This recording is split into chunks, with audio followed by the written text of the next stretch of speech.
আজ আপনাদের সামনে ভবদহ এবং বিলখুকশিয়ার পানিবন্দী মানুষের জীবনের চরম বাস্তবতার গল্প তুলে ধরব।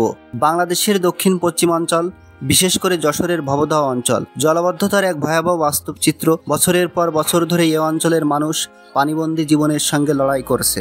জলাবদ্ধতার কারণে হাজারো মানুষ কর্মহীন হয়ে পড়েছে। কৃষকেরা তাদের জমির ফসল ফলাতে পারছে না, পরিবার চালানোই কঠিন হয়ে যাচ্ছে। শিক্ষার্থীরা স্কুলে যেতে পারছে না, প্রতিদিনই তাদের জীবন সংগ্রামে ভরে থাকে।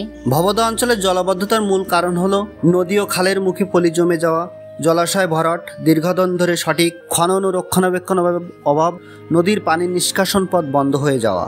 ভবদহ অঞ্চলের জলাবদ্ধতা দূর করতে হলে প্রয়োজন নদী ও খালের নিয়মিত খনন, পানি নিষ্কাশন ব্যবস্থা উন্নতি এবং টেকসই প্রকল্প গ্রহণ। এখন আপনারা একজন কৃষকের মুখের ভাষ্য শুনুন এই জলাবদ্ধতার কারণ সম্পর্কে। আপনারা জলের ভিতর দিয়ে হাঁটতেছেন, এর কারণ কি? এই জলাবদ্ধতার কারণ কি?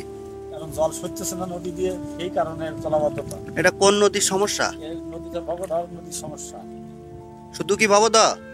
ভবদহ দিয়ে আমাদের বিলখুকশিয়া, ডাইখালি বিলখুকশিয়া গেটের সমস্যা, তাই তো? 80 কিলোমিটার নদী খনন করা যদি যায় তাহলে পানি যাওয়ার সম্ভাবনা হবে।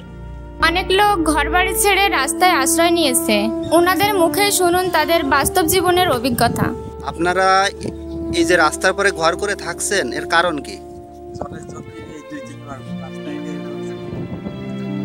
বাড়ি যাওয়ার এখনো পরিবেশ হয়নি, এর কারণ কি? ভবদহ জলের জন্য?